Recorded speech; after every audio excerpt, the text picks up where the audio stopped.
Well, what's the crack, everybody? You're all very welcome to episode 164 of Buckshot. I'm, of course, Tom O'Mahony, and it is, as you listen to this, it'll be Friday, the 20th of November 2020. As Patreons will listen/watch this, it'll be up on the Patreon page. Just, ad-free and delicious for those lovely people. Not that you're not all lovely, but you know what?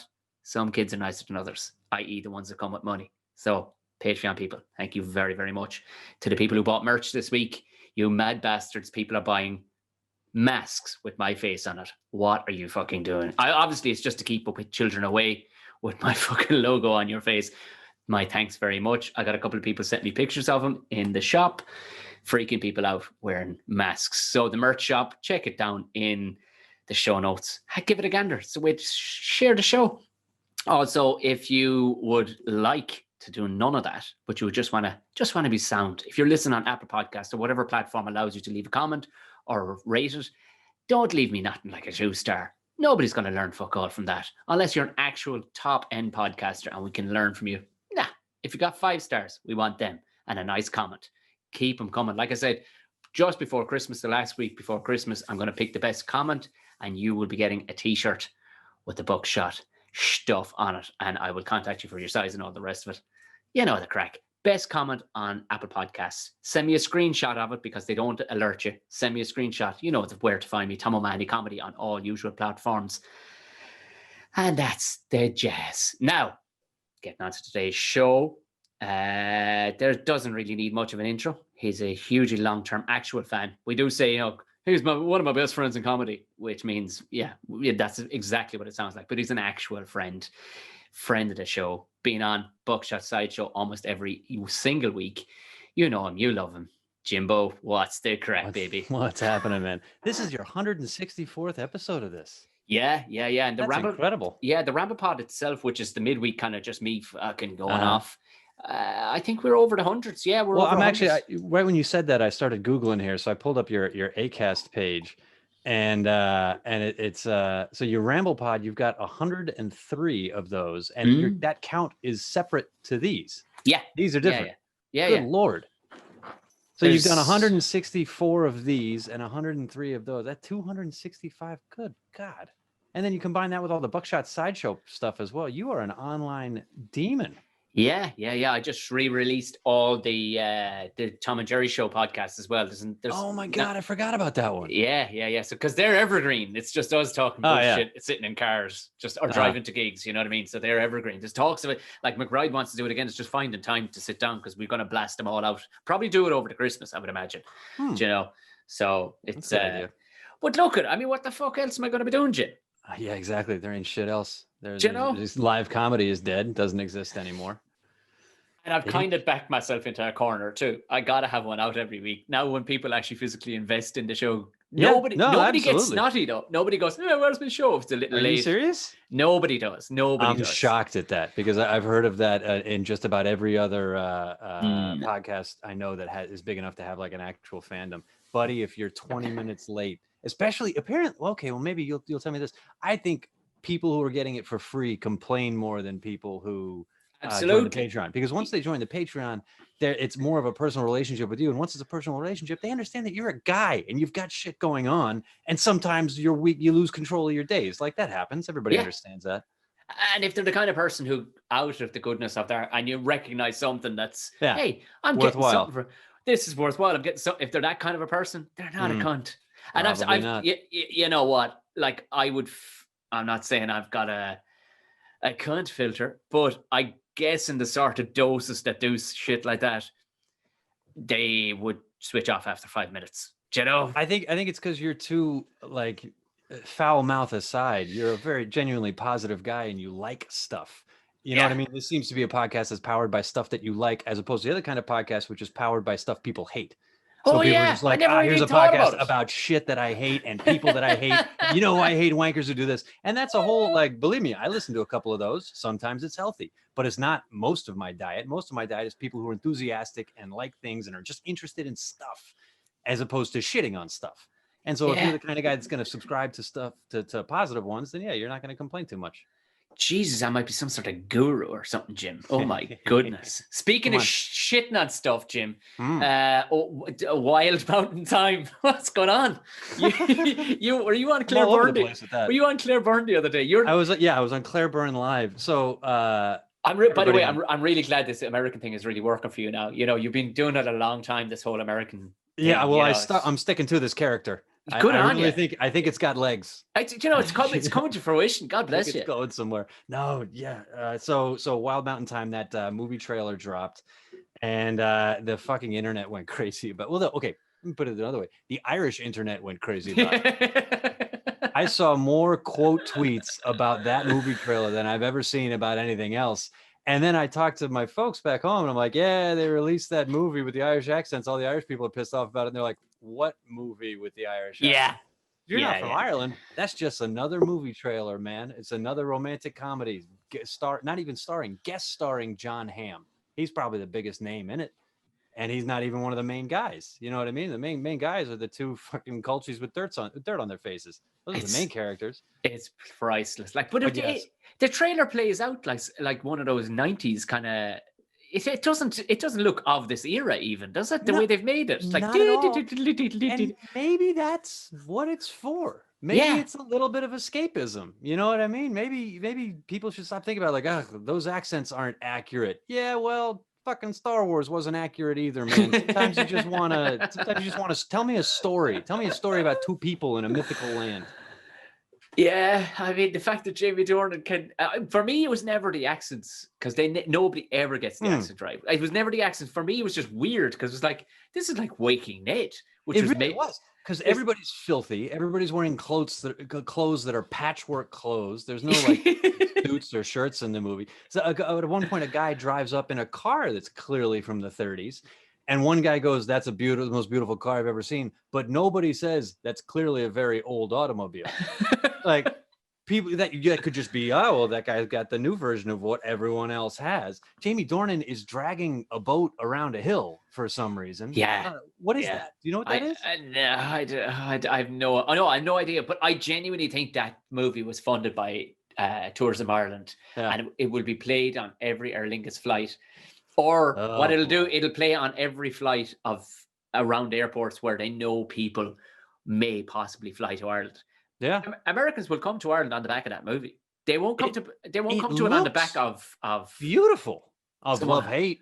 Yeah, ain't nobody coming to Dublin because Love Hate is on. Yeah, so I don't know. I mean, it was like, what was your first impression when you got here for the very first? I mean, I know the last time you were on, we talked about how you ended up here, but just. As a matter, was it a wet towel? Well, you came to Dublin, so it can't be too backwards. So Dublin's a city, and it feels like any other city. And as cities go, it's pretty small. You know what I mean? Like it ain't Manhattan. But man, like the first couple of days I was here, when I tell the story, I'm like, the first day I was here, this first thing I saw, it was probably like the first week of the first month. I don't know, but it sticks out in my mind. Because I'm walking down the street. I've been caught out. I didn't have an umbrella or a hat, so I'm getting wet. It's raining. And on the the intersection of Dame Street and Georgia Street, right there, smack bang in the middle of town, traffic is stopped because there's an old lady standing in the middle of the intersection. She clearly had the walk sign, and a taxi just ran the light, and it didn't hit her, but it stopped short in front of her, and it scared her. And she has an umbrella, and she's beating the hood with it. And she's going, "You fucking agent!" And so that's my best memory from the first couple of days I arrived here. What else do I remember? The accents in Dublin, dude. Unless you're one of them D4 pricks that sounds like me, some of them are pretty tough to understand. Yeah, it just genuinely it's guttural, and you speak real fast. Everybody here talks really fast, and I think I've picked that up because I've had people. I have a day. I'm a comedian, but I got a day job. I got an office gig, and I have had people email me after I give presentations like, "Jesus, man, you talk really fast," and that I never used to get that feedback before. I think you just talk really fast, and so I've acclimatized to the level of conversation that you all are at. I have found out that there's such a bizarreness with the really strong Dublin accent, and I'll never forget. I was talking with a guy one day. I knew him. It was through a construction job I did years ago, and I just knew him from years and years ago of doing a job up here. And I ran into him on Abbey Street. Right. And he was in the middle of a Yeah, working. Yeah, he's working. And I'd forgotten how thick his fucking accent was. And I forgot how many vowels he was able to squeeze into words. Like he's standing there. He was actually waiting on a delivery of a truck to come up to him, and so I was chatting away. And he's and Abbey Street up along there by it was the Twisted Pepper. What's it called now? Closed for coronavirus. Yes, yeah. But I remember he was looking across at the all Chinese buffets and fucking Asian. He's like, "Do you like a good Chinese? Do you like a good Chinese?" Like, there's so many superfluous used in those words. It doesn't. There was no need. There was no need in all those vowels. No need at all.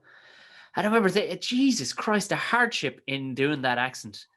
I think my one is probably one of the handier ones. If somebody was to rip it off, it's like, all right, but there's not a lot to this. It's just, it's just a mongrel version of a few things, but it's pretty handy. I don't think, like, talking about the Wild Mountain Time thing, I don't think Americans would recognize an accurate Dublin accent as Irish at all. No. Like, I think Wild Mountain Time has got that country because Americans expect the Irish accent to do the hi da da da da da da da da da da da. I like a good Chinese. Like, that's not. That's nothing. That sounds like something that lives in a sewer. Like, that's not the hills and dales of beautiful green. I suppose they could have Conor McGregor to fucking thank for that. But I mean, he had subtitles for the first 2 years. Who the fuck was that guy? Dude, subtitles. Do you remember the movie Intermission? Yes, it's a great movie, and that's up there with The Snapper as like my favorite Irish movie. It's a great show. Irish. But I remember showing that to my friends in DC and being like, we got to watch this movie. It's got Cillian Murphy in it. It's got a bunch of actors you're going to recognize. It's a funny pastiche. There's 10 stories and they intersect, and it's fun. And 20 minutes into it, one of my friends was like, dude, can we turn on the fucking subtitles? I'm just not getting this. There's a whole scene where she asked the bus driver, have I got a Ronnie? And, and he goes, no, Tom Selleck. But not only could they not understand what they were saying, they didn't know the noun Ronnie. So people going, have I got a Ronnie? That doesn't make any fucking sense. They don't even get why that's funny or insulting, or like they're like, something's going on here, but I'm not getting it. I don't know what the hell you're talking about. Yeah, I don't know what's going on either, because there seems to be certain levels of tolerances too. I think your buddies, because they didn't give a fuck about listening to other accents, because in America you're told, sure, look, there's our accent and everybody else can just fucking warm to it. I still don't think I have an accent. You people have accents. Yeah. I talk normal. It's exactly that. Yeah, because you go to, like, I have American listeners, a good few American listeners, like, and I've never gotten a message going, what the fuck? What? Gordo on his podcast. He's Mr. Worldwide out there. He's mostly American, I'd imagine, and he still has a big thick Wexford. I think it's up to people's level of tolerances. Like, he talks about drinking tea out of a mug. All right. Like, if you said that's tea out of a mug, and I think it's a level of acceptance. I remember being in Vegas and standing there for 15 minutes because I was kind of broken, man. Not financially, because I didn't gamble, but I've been on the beer for 4 days. Yeah, that's what Vegas will do to you. 24-hour bars, and you can drink in the streets, and it's just... Yeah. I went on the tear with a fucking Russian taxi driver. Yeah. Right on. Hey, I was sitting in the back and I went, where's a decent pub that isn't a dose? Like, this whole place is a dose. I want to have a beer, and I don't want to be able to see any blinking neon. Yeah. And that's for me. He went, I know a really good bar just around the corner. So we drove to it, literally was around the corner, just 5 feet off the strip. And he went, actually, I almost finish. Fuck. And he just switched off the meter, walked in. Nice. But I remember the following day, I just wanted tea. I've been used to coffee, but I just needed a tea. I know exactly. Went up to a Krispy Kreme. Oh, God. And you're like, please help me. But because I was speaking in a different accent to what this woman had, I may as well have just been slapping my dick off the counter. Yeah. She was just looking at me like, what? And she's like, I want to help you. I just can't. She didn't, though, Jim. She didn't really want to help me, to be honest. There was a lot of that now. There was a lot of, look, if you're not going to talk like how I lean heavily into my L sounds. And also, like, I'm working at a goddamn Krispy Kreme. Yeah. I have a menu behind me. It has 18 items and 36 combinations. Order one of those or I can't help you. Yeah. I can't, like, there's just no, and a lot of that is just the way America shits on the lowest level of service workers, gives them no power to make any decisions whatsoever, which means that if you're like, can you just sell me a tea? And then I can see the milk over there. Can you give me some of that? And they're like, that's for the ice cream machine. I'm not allowed to touch it for anything else. I will get fired because they do measure it at the end of every shift. I'm a human being and I can see what you like. That's the thing in Ireland. I have noticed that there is just a tendency like, well, the rule is that the milk's just for the machine, but I can see you just need a splash. I can fucking help you with this. And in the States, they're like, no, the rule is the rule. I can't do nothing about the rule. I was flying back from the States one time. I was in California for work, and I'm sitting next to this like teenage kid, and his dad is sitting somewhere else. They didn't they checked into the flight, but they didn't book their seats, and then they got stuck in middle seats far away from each other. So whatever. The dad comes over and starts chatting to the kid, and he leaves. And I'm like, so where were you? And he's like, we had a great time. We were in LA and we went to San Francisco and blah blah blah. And then he goes, look at this shit that happened. And he goes, we got a parking ticket in our rental car. And he goes, and look, and he showed me they'd taken photographs of it because they were going to dispute it. And the photograph was of this kind of a confusing sign where it says like beyond this line, no parking, 7 p.m. to 8 p.m. Monday to Thursday, excluding holidays, like a long list of legalese. But the bottom line was there was a line from the bottom of the sign painted on the asphalt, and you can clearly see the two back wheels of the car are over the line. Now, they're not over the line by much, couple of inches, but clearly over the line. And he goes, can you believe we got a ticket for that? And I'm like, I absolutely can believe you got a ticket for that. You're showing me evidence of you being over the line. And he goes, but I thought there'd be a bit of leeway. And that's the funniest thing I've ever fucking heard. Because if you're dealing with American parking enforcement, there is no leeway. You are over the line. Yeah. It's black and white. Whereas I do think like even the authority figures in Ireland be like, he's fucking close enough. Yeah. Fine. But again, I think it probably softens out if you were in a small town, like that way, because every place. He's in Los Angeles. Every place that guy's got a quota to meet. Yeah, everybody and every place we just mentioned is a fucking humongous city. Mm-hmm. Like again, the tolerance levels in Dublin go down a little. Like if you were in a local town, you were parked wrong, you'd nearly get a phone call from the parking meter dude going, hey, move your fucking car, will you? You know, or like, hey, your car's parked weird. Are you okay? Is there something we can do to help? Like, come here, you were barely off the airwaves full stop during the presidency. You must have been licking your lips. Was great. Oh my God, that was so much fun. Because I'm not a political fucking expert. I'm just a guy who's from DC who still has a subscription to the Washington Post, and I read all of it. So I know enough to natter away with the best of them. But the amount of times that they would have me on these radio programs. So I had a podcast on News Talk. Go to newstalk.com and look up The Path to Power, because I know it's a news station. They have people covering the actual issues. What they don't have are people like me who takes the stories of the week and goes, hey, do you guys remember that scene from The Simpsons? And then playing the clip from The Simpsons that was relevant. Yeah. So that's what I was doing for them. But yeah, dude, and then the week of the election, so I had my podcast on News Talk. That was a regular thing. And then the day of, I went on Dermot and Dave on Today FM. News Talk had me on. I went on to Ireland AM. That's a TV show. That was my first fucking proper television appearance. And I'm filming it on my shitty ass webcam, sitting in the room that you can see me in now, like wearing a collared shirt and no pants. Yeah, of course. Yeah. Talking to motherfucker. I didn't know Tommy Bowe was on that show. Yeah, he started. Yeah, he's been hosting it. Yeah. Yeah, he got me. But they were like, all right, cool. We're gonna put you through to Tommy Bowe here in a second. I was like, Tommy Bowe? I watched that guy win the Six Nations not too long ago. You should have. How's he been doing? You should open with that. How you doing, Tommy Bowe? How you doing, Tommy? Last time I saw you, you were covering the nation in glory. How's the morning television circuit treating you? Are you doing okay out here? He's all right though. He, like as a talking head goes, because everybody tries to make the transition from sports into punditry. Yeah. Like some of these motherfuckers can't talk, dude. Some of them really can't. You put a camera on them and they get all tongue tied and stuff. Oh yeah. I mean, there's that whole thing. You remember like Talladega Nights?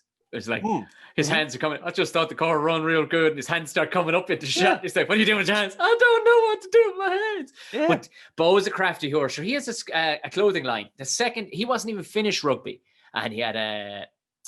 Is there already 15 Kings or something? He calls it or something like that. King 15. All right. And he's got a clothing line out like of smart cash, crafty whore. Like he knew. Is he it was smart cash or is it fucking culty smart cash? I don't know. I don't. Is it pointy brown shoes and checked shirts? I think you could wear some of it. Some of it. I'm not saying you could wear some of it. Stylish Jim and his socks. I don't know if they do much of a sock range. Yeah. Have you been still rocking the sexy socks?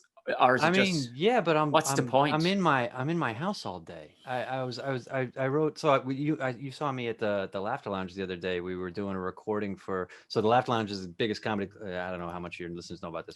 They know about it. They know about it. And they're doing this thing where they brought a bunch of us in and they built a bespoke stage to record some online stuff. And their idea is they're going to do holiday parties. So it is a good idea if you're in an office somewhere and you need some people to cheer you up. Laughterlounge.com. Go book that shit. So I saw you in there, and that's the first time I've been dressed since March. Like I haven't, I'll put on jeans now, like as a way to give myself a little treat. You know what I mean? I've got three or four pairs of sweatpants and pajama pants, and that's kind of what I live in. I imagine you just in front of the long mirror, like just put your foot, like you're up on the ball of your foot, like just having a look at your ass in the jeans, just going, still got it, girl. Still got it. These must have shrunk in the water. Yeah. So yeah, no, but you're right. I do. I remember getting stick from some of the guys in the office about that. I was wearing a pair of.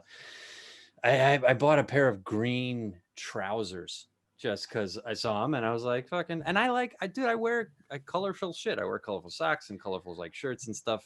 It's whatever. But I remember walking in and seeing like the 5 Irish guys who were from various Midland counties just looking at me going, only you could wear those pants, Jim. And I'm like, I bought them here and I'm sure they made more than one pair. So I think like a lot of Irish guys are like gray and blue. That's what I wear. Maybe a nice muted brown. Something you see, you're fine, but you have to remember it's the fear of showing extravagance. That's what it is. You're like, honestly, you see it. You go just 5 minutes up the road from me, where here it's an Evoca hand weavers, the original one. Yeah. And you go in there and everybody's wearing like mustard trousers, and it's stuff you go, I would, it's good gear. Some of it, okay, take that fucking shirt from around, that jumper from around your neck, Quentin. Right. Yeah. But it's all are wealthy people. I'm the only scumbag in there going, can I get a coffee? But they are all, and they have no fear of showing exuberance because they're. See, but why does that got to be a class thing, man? Like because they make cheap, colorful shit too. Just wear colors. We're only 100 years from being fucking told that if you get charged, you'll get charged more money in rent if you look like you own more shit.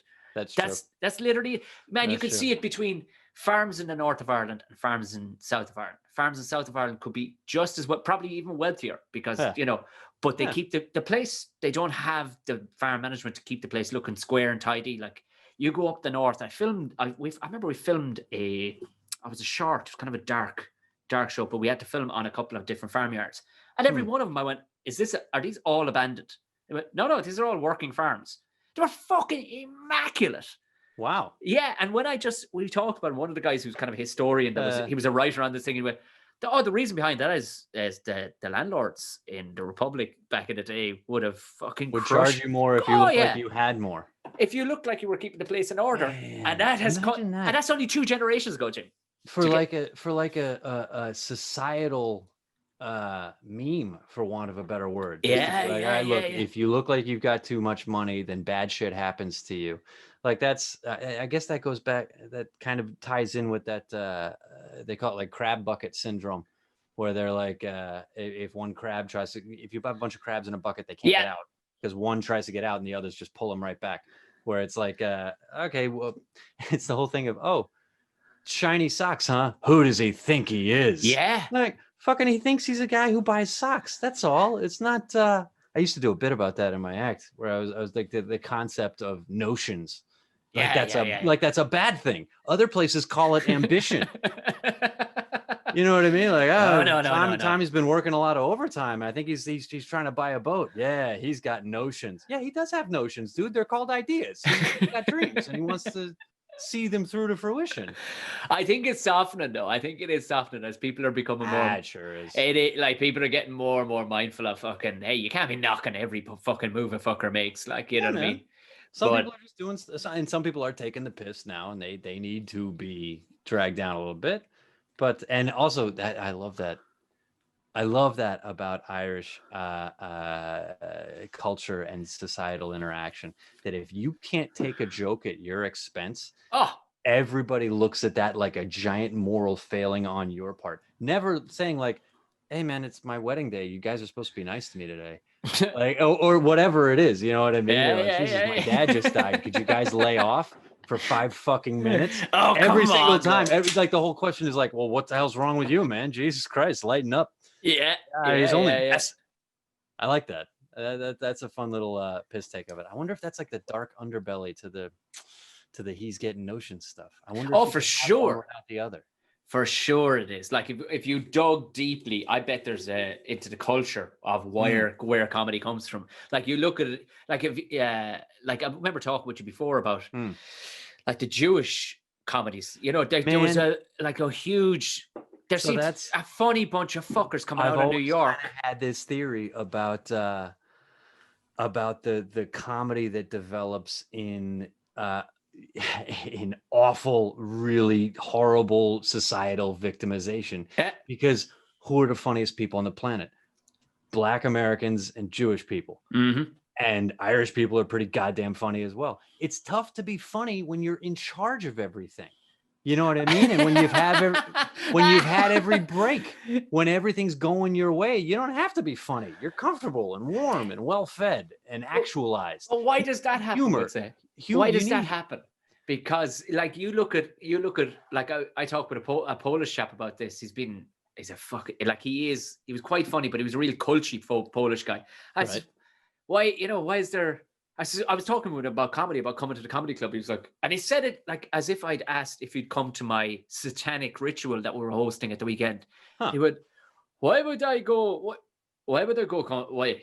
I said, because people like to laugh. Funny, yeah.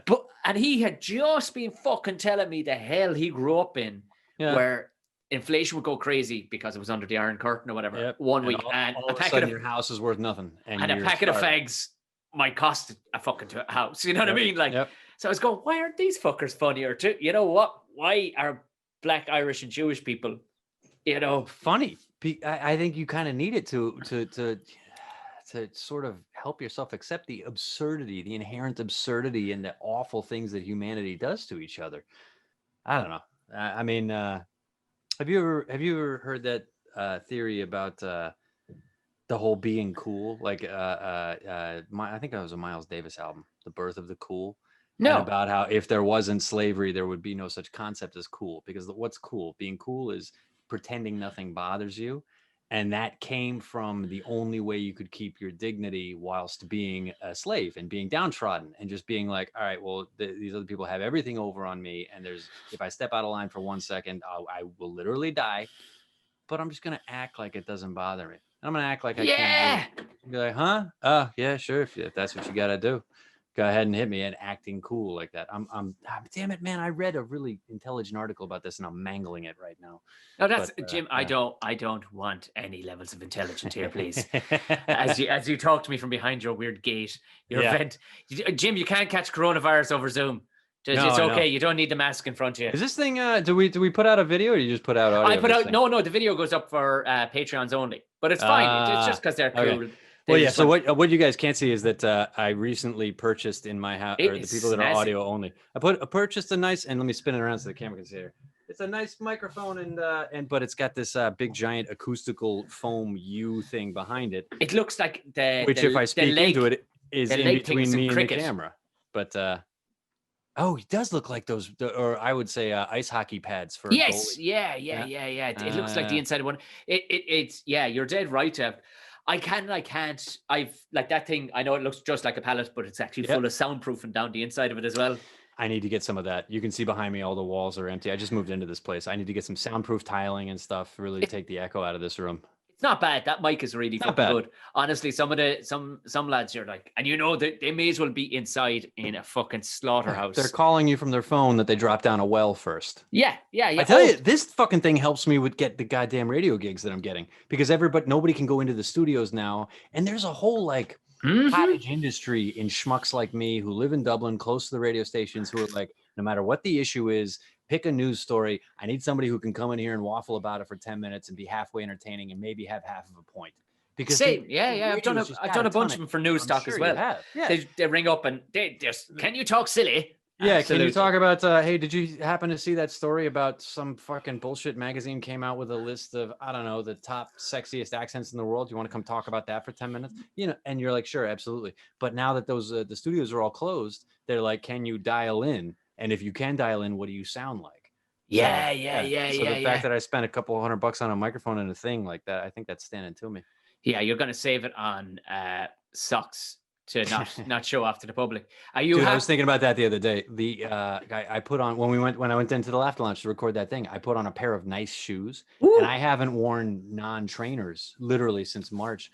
And I was thinking to myself, wow, if this shit doesn't ever stop, I own all of the nice shoes that I will need for the rest of my life. I'm never going to wear out a pair of nice office shoes again. Like whatever I have, that's fine. Jim is underselling it here. Jim wears snazzy shoes. He's a snazzy shoe wearer.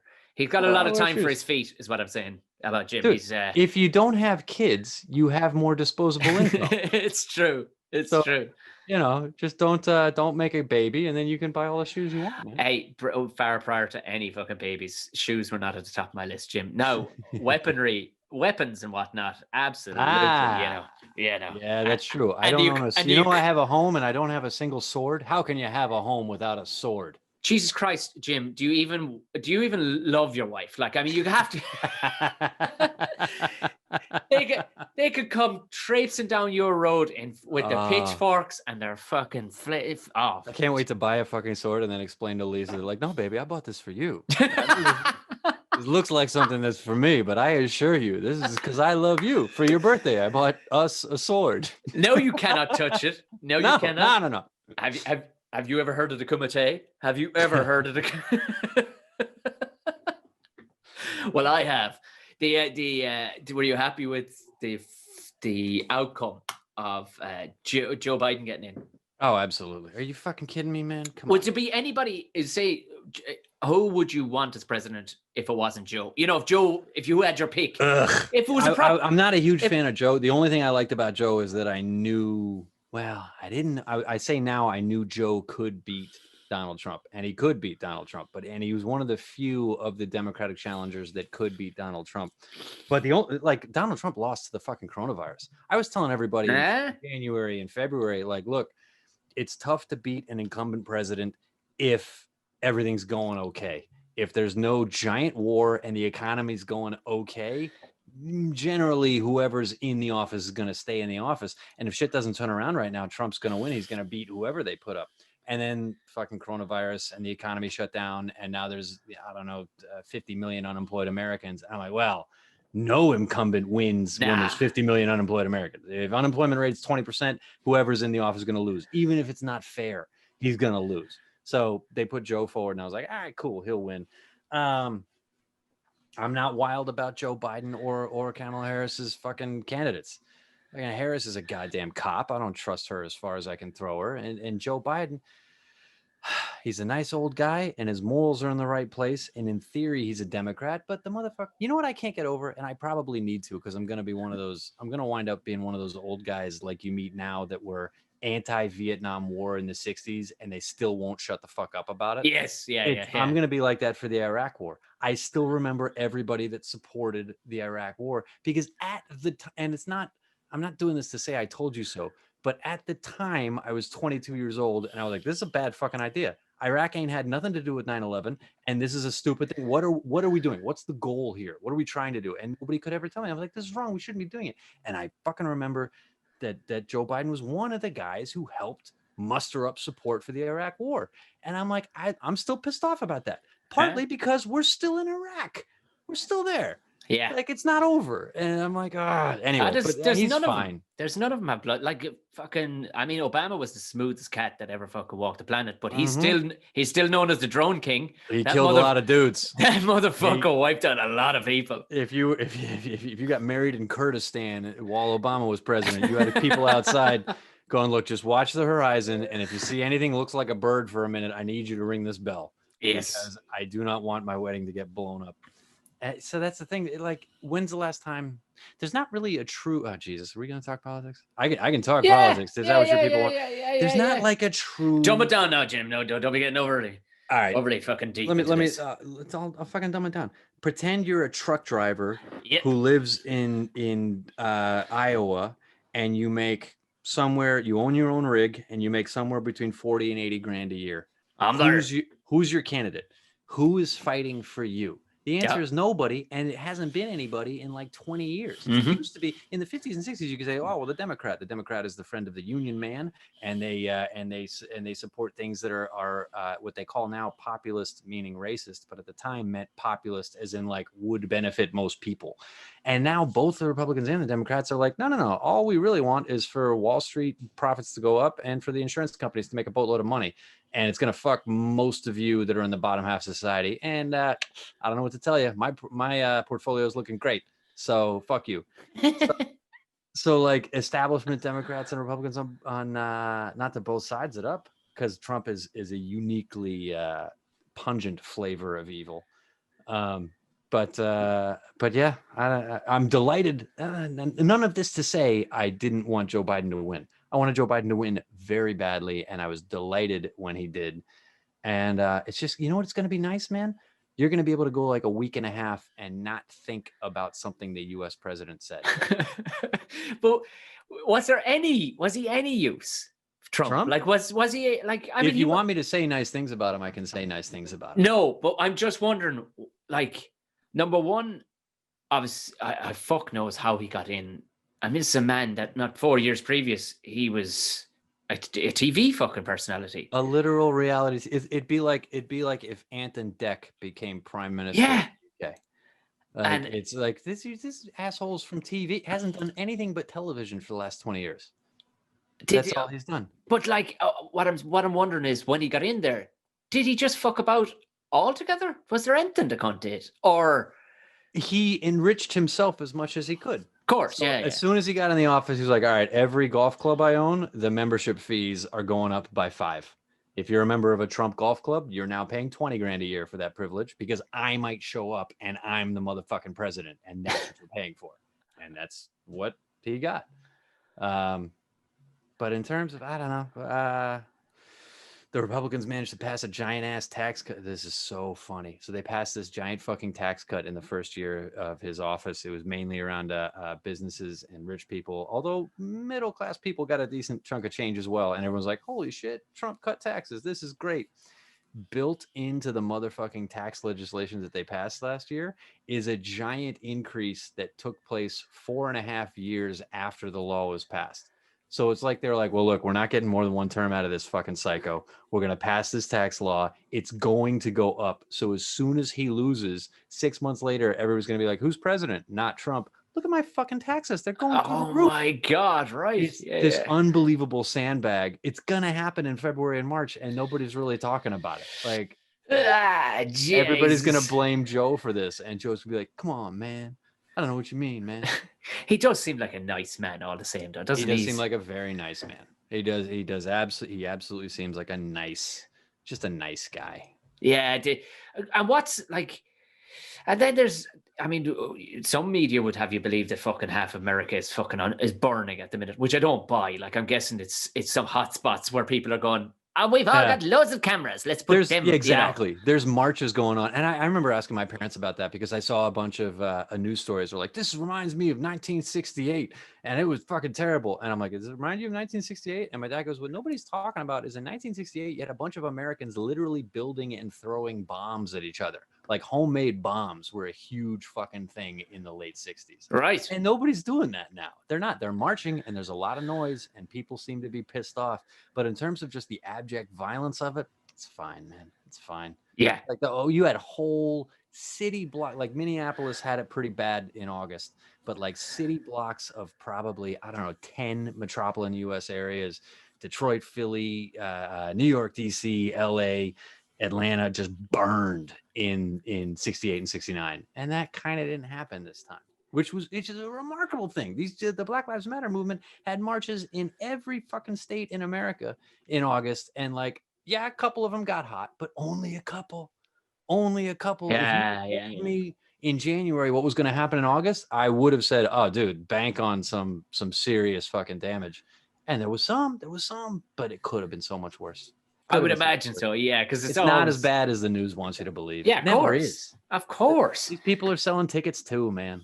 But you're talking about reality. I don't know if you saw this. It fucking made my blood boil. Chartle posted about this, and I don't know, it was a BBC or Channel 4. They're having a bunch of reality stars try stand-up. Yes, I did. Yeah, you're like, you pack of cunts. Motherfucker. How about you just let us do stand-up? You know what? Go for it. Go do it. Go be a stand-up. You're going to be exactly as good as everybody else was 2 months in. Yeah. Dog shit, yeah. Fine. If people want to buy tickets to it and think that that's what stand-up is, then I don't know, man. Isn't it so odd how protective we are of this of this? That's like, it's fucking right. Yeah. And I mean, I tried to tone down the snobbiness a small bit because I kind of, as you get older, you kind of go, you know what? But there's moments where you're kind of looking, certain different types of comedy and comedians. And I was, for me, for the longest time, you were only a fucking comedian if you did stand up. Yeah, the rest of it you can go, yeah. But now, in fairness, I've softened. I've gone, of course, people who make funny things, they're also comedians if too. You make funny things, you're funny. Well, I mean, I don't know. What if you're a really funny writer? What if you're a really funny? George Saunders' short stories are fucking hilarious. They're hilarious, and it's some of the best writing in the world. What did he win for that novel of his? Did he win the Booker? He either won the Booker or the Nobel. I don't think he's a comic. I don't think he would call himself a comedian. He's a writer. He writes stories. So great. You're saying I'm right to be snobby is what you're saying? Well, I don't know. I mean, what are we talking about? We're talking about YouTube here, right? We're talking about TikTok and Vine. Facebook and remember Vine? Yeah, Jesus. I had a guy on a couple of weeks ago, and you would not believe, but he was actually in the top 5 Viners in the world.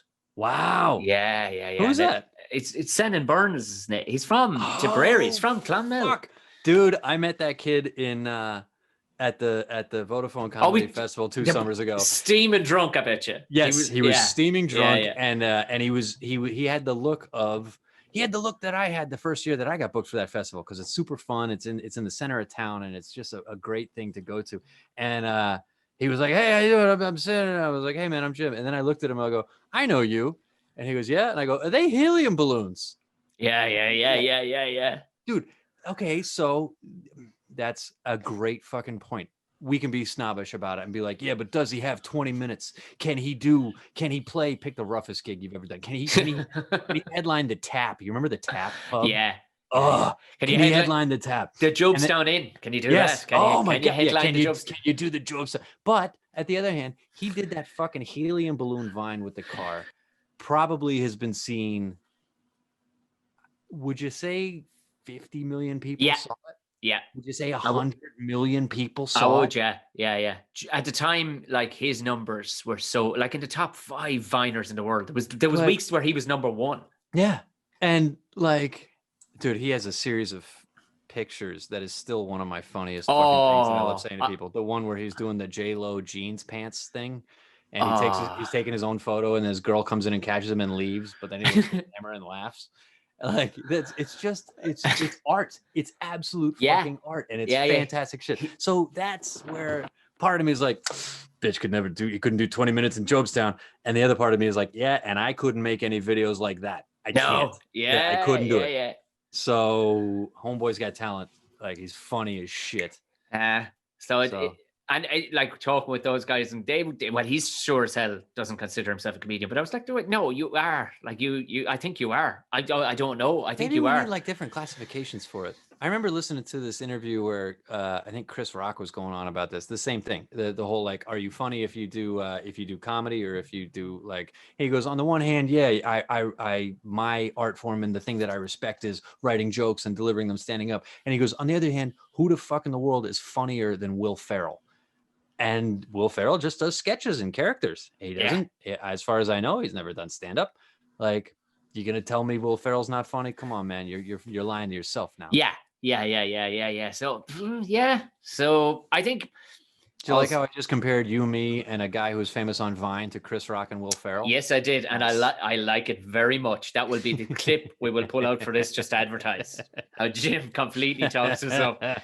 Fuck me, Jim. You must be missing holidays. You are the most holiday bloke. Dude, I haven't been on a plane since January. That's the longest I think in a long time. You do serious holidays in a long time. Yeah. So we the year before. We were going back and looking at we were going back and looking through our camera rolls, being like, I miss stuff. Like so deep, Jim. Tell me more. Well, the summer of 2019. So the summer before, in the before times. How do you refer to before COVID? Me and Lisa, when we talk about shit, we just go, you remember in the before times? Yeah. It sounds like we survived a nuclear holocaust. I always I'd love to actually do a sketch, or just with simplicity, where you can drop your face onto the face swap app. Do you remember the kids from I think it might have been Mad Max 3? Do you remember they were all kind of? I didn't know there was a Mad Max 3. I think it was Mad Max 3. He found these kids and they had bits of history. And they were like, in the never time. Yeah. And it was all like little, and it was never time. It was. That's a trope in every fucking post-apocalyptic movie where there's people who remember the before times and there's people who are only raised in the wasteland. Yeah. And they find half of a burned magazine and they flip through it and they're like, what the fuck is all of this stuff? That's actually an interesting thing. Like, I had a friend who bought me for my birthday one year. So I'm from DC. The Washington Redskins, they won the Super Bowl in 86, something like that. 83. I was a kid. I barely remember it. In fact, I don't remember. Back before they were allowed to be called, where they stopped being called the Redskins, is it? Yeah. Back when they were still the Redskins. They're the Washington football team now. You know why they're the Washington football team? You know why they didn't actually pick a fucking name? Because they had all summer to be like, all right, well, we can't have a racial slur for the name anymore. And there's all kinds of names that have been bandied about for the Washington Redskins. But because it's the most incompetent fucking football franchise in the world. So here's a good name, Washington Red Tails. Do you know who the Red Tails were? They were the Tuskegee Flight School. It was an all-colored, all-black colored. They called them colored then. It was an all-black flight school of African-American pilots during World War II. You change the name from Washington Redskins to Washington Red Tails. Bam! All of a sudden, you're honoring African Americans and their contribution to the greatest. Half your font only half your font needs to change. Fantastic. Jesus Christ! Exactly. All your fight song, the beats still work. Hail to the Red Tails. Fine. They couldn't do it because some motherfucker saw this coming 5 years ago and went and copyrighted every single plausible name for the Washington Redskins. He copyrighted Washington Red Tails. He copyrighted Washington Generals, Washington Admirals. He owns the copyright. And he's not going to fucking sell it to the franchise for anything less than, whatever. And so they could, anyway, I don't know if that's true, but that's my theory as to why so this whole year, they're just a Washington football team. Pounded piece of shit. Anyway. But yeah, so my buddy sent me, we were talking about the flipping through materials from the before times. And he sent me a newspaper that he bought online from the Monday after the Redskins won the Super Bowl in the 80s. And I was just flipping through it. It's an old newspaper. They're fun to flip through. But what's fun to read is not the news articles. What's fun to look at are the advertisements. Yeah. For like, and the Lincoln SV whatever, it's got power steering and like whatever they thought. So when you look at kids in dystopian futures, what I think is funny for people to watch is the advertising, because the stories and the songs of that time are the art, but the advertising is like, well, what did people respond to in being told what they should be? Like, you can really see what people value by being like, well, what were they advertised to? You know what I mean? I don't know. It's a funny idea. What are we talking about? Oh, we're talking about before times and travel and shit. Yeah, mystery. Miss Travel, something fierce, dude. The summer before, Lisa and I went to Thailand for a week and a half over Easter, and then we did 2 weeks in Japan later that summer, just because I don't know, we got where good was deals it? on flights. Where was it you were and Lisa was in? You wanted to get a photograph, and because Lisa's blonde, she was We were in China. We were in Beijing. Ah! We were at the motherfucking Forbidden City, which is unbelievable to see in the middle of Beijing. But I get a photo of Lisa standing in front of the gates, and she gets a photo of me standing in front of the gates. And they're like, "We want to get a photo of ourselves." So this is 12 years ago, and we're a young couple. We're looking around, and the thing is, in the biggest like tourist places in China, it's mostly Chinese tourists. Because there's a billion Chinese people and they all want to come see their shit too. Yeah. So you know what I mean? You're always outnumbered as a Westerner. So we find like there's this couple standing like not too far away from us, this Chinese young guy and girl, and they're taking each other's pictures. And we, they don't have any English, we don't have any Chinese, but gesturing. We had digital cameras back then, kids. You didn't take pictures. Oh wow. And by holding up the camera and gesturing, and we're going, you take a photo of us and then we'll take a photo of you. Cool. And we did that, and everybody's smiling and thumbs up. And then we're like, well, fucking, I'll take a photo of you, the guy, and Lisa, and take a photo of me, Jim, and his girl. And, I have a photo of me and she's doing the fucking peace sign thing. Of course. It's like the law. So, but then I take a photo of him and Lisa, and I give him his camera back, and I turn to my right, and there's a queue of people standing, want to get their photo taken with Lisa because she's got bright blonde hair. She's very blonde and long blonde hair. And we found out later. So, there's another couple who want to get their photo taken with Lisa in front of them. And we're like, okay, we'll take this photo. And we did that 3 or 4 times until the fourth or fifth couple has a very, very small infant. And they take the photo with Lisa, and it's the 3 of them and Lisa. And she's like, ah. And then the dad hands her the baby. Like she's Santa Claus. Steps out of frame with this tiny kid, and they're like, take the photo now. And I'm like, all right. And Lisa's going, this is getting weird, dude. I'm not cool with this anymore. We leave. Somebody told us later that blonde hair is good luck, and so all right, sure, I guess they but it was a surreal moment. I do love the Asians, but they don't. There's no, like, so many nationalities try to be as West as they possibly can. You can see, it's like, oh, take it, be proud of your own thing. I know the Chinese we've probably, from the West have probably infiltrated some of their things by sticking McDonald's in some places, and an Irish bar. But I had an O'Brien sandwich in motherfucking Beijing. I bet you did. It's so exotic. I couldn't believe they were there. But they don't give, they don't give a fuck. Sure they don't. Like, there's a level of, we're class. No, you're fucking grand. We're doing it out, especially the Japanese. Like, they don't give a fuck. Well, and when you look at it, you're like, oh, you're kind of cool. Their shit just works so well, dude. You wander around Tokyo, and just all the little stuff just works, and the place is clean, and the trains are on time. Like, the cleanest fucking bathrooms in any part of Tokyo you're in are in the subway. Stop. They won't even have bathrooms in the subway in most cities in America because they're like, well, we can't do that. That'll immediately turn into carnage.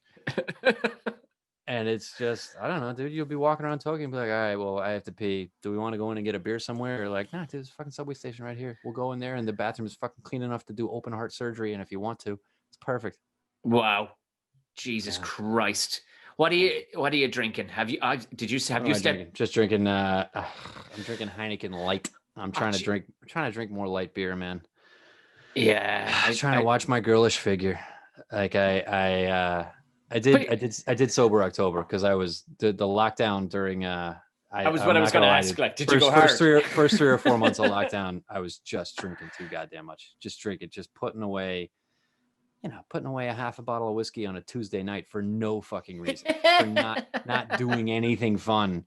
Just like, I have more ice. Might as well have another 3 inches of whiskey. Whiskey Tuesdays. Yeah. So try to knock off the beer for a couple of weeks, it was good, but I'm not gonna quit drinking. Like, yeah, I don't enjoy my mornings that much. Jesus Christ. Yeah. How much are you boozing these days? Not too much, not as much as I like that. You have a kid now. You can't. You can, like, you can go handy. Like, you can't get fucked up. You can, and Natasha doesn't drink, so it's so it's. I like that. There's only so much fun you can have drinking by yourself. Yeah. It's like, Jesus Christ Almighty. So I've been backing off it a bit. Still have a couple, but have a couple. But fucking hell, yeah, you could go to Jesus Christ, and then there's all of a sudden out of nowhere last week, this craft beer company in Cork went, we'd love to sponsor your podcast and send, for fuck's sake, and send you some beers. I was like, well, send it.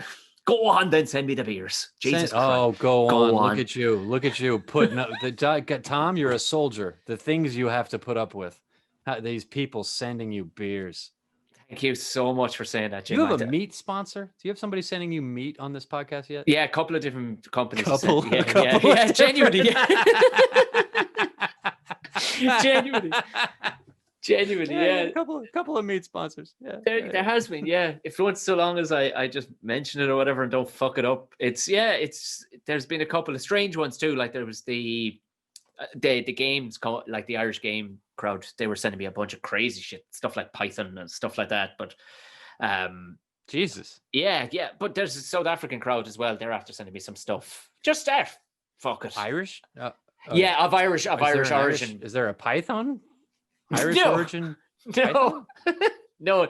For some reason that seemed to be in their repertoire. They're the Irish game company, or game meets or whatever. And all of a sudden they were like, yeah, but while you're at it, would you like some Python? And because they're obviously importing this crazy meat for some of these restaurants. I'm like, you know what? I would try it. I'm not squeamish about shit like that. Like when it's you pure go places, shit. I had fucking crickets in Thailand, and I had yeah.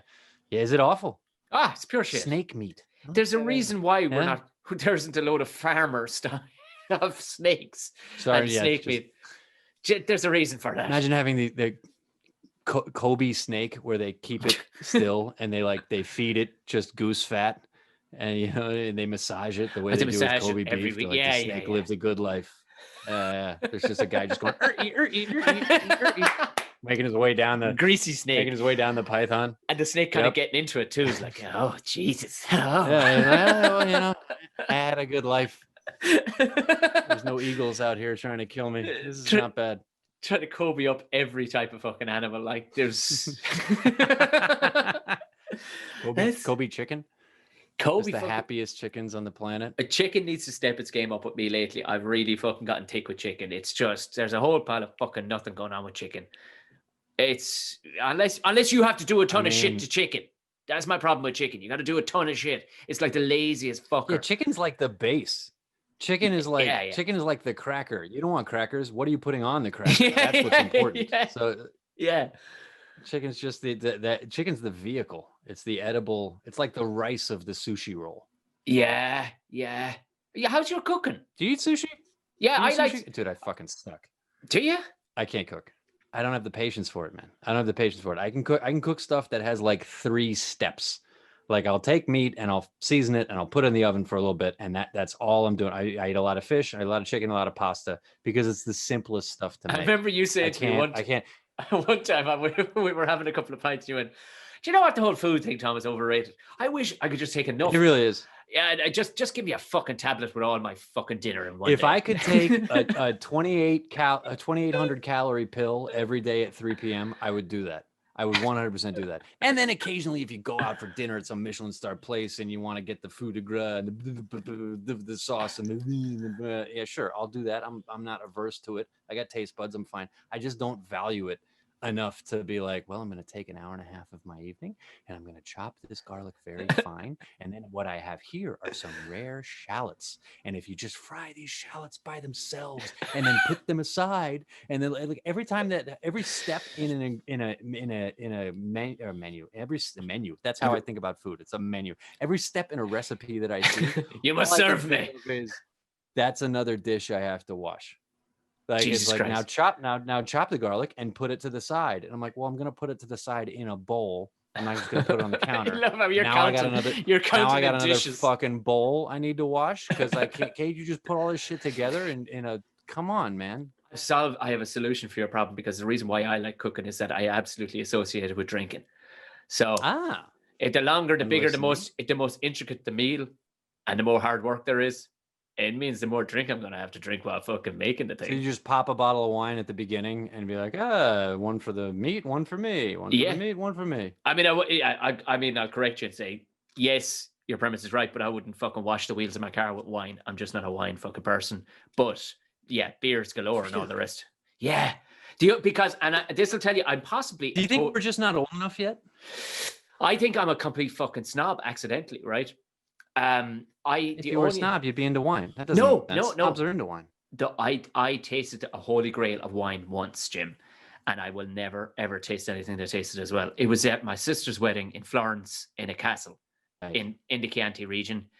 They made their own fucking wine for no outward sales, only for in there. Right. And I'm drinking them. I'm drinking them out of beer. And the next thing they said to me, so would you try some wine? I'm like, no. It's the local stuff. No, you're fine. You just no. You're in Italy and you're going to turn down a glass of wine? But then somebody went, Tom, no, this is what wine is supposed to taste like. Taste this. Yeah. Well, oh my Jesus Christ. It was like... This isn't your bottle of 12-year-old Plonk that you picked up at the Spar. It was exactly what I imagined wine should taste. It was fucking glorious. Mm-hmm. And everything I've tasted since tasted like somebody wrung out somebody's dirty jocks and ran it through. It's like, we're just in the wrong place, man. As soon as this shit lifts and we get vaccinated, let's go to Italy. Let's just go to Italy for fucking 2 weeks and roll around drinking wine. We can just fuck that. We just move over the gym. We just get fucking some good internet, some podcast, bring the podcast gear and just podcast from around fucking Italy. Just talking about teaching Jim how to cook. Just that's it. The whole premise of it would be just teaching Jim how to cook while keeping him disgusted with me. Continuously fucking inebriated. Just steam. I got to learn to cook. You're right. It's a total failing, and it's you know what? I'm not worried about it. It's not going anywhere. It'll be there when I'm ready for it. Forever. I'll get there. I'll get into some cooking and shit. It'll be make it your lockdown fucking thing and just go, oh, you know what? I will allow myself to fucking drink if I cook tonight. So, and none of that fucking light beer piss that you're drinking. All the energy you're putting into the cooking will cancel out the calories of the beer. I mean, I did have a giant whiskey that I was drinking for the first half of the podcast. So you balanced the books there. A palate cleanser there. It's basically water. Oh, fucking. Do you know what, Jim? I've taken up enough of your time, man. I know you're... what time is it? How are we doing here? We're good? up. What do the Buckshot crowd anticipate? Do they get pissy if it's they're sound people. All you get is when I ask a question, I get loads of answers. Then that's you got any cool gigs coming up? You got anything to plug? Oh Jesus! I wish I could. I know. Yeah, I mean, I do go listen to Jim's. I'll actually put the link of it in the News Talk link in the show notes below. But the thing is, too, the news cycle moves so fast that it's like, oh God, I remember that. Trust me. Jim, people are locked up. They've listened to every podcast on the planet right now. They need every fucking bit of morsel of fucking listenership they can get. You know, I flipped back to through your thing. The last time I was on this podcast was in September of 2018. Good times. Yeah. We didn't know what we lost. Fine. This is just good times. Yeah. Follow me on Twitter. I'm at Jimpetuous. I tweet fucking stupid stuff. It's fun. It's very funny. Jim's very funny. He's highbrow. He's highbrow. No, with a good smattering of fucking silliness in between. Highbrow my ass. You know what I tweeted today? I noticed that today is International Men's Day and it's also World Toilet Day.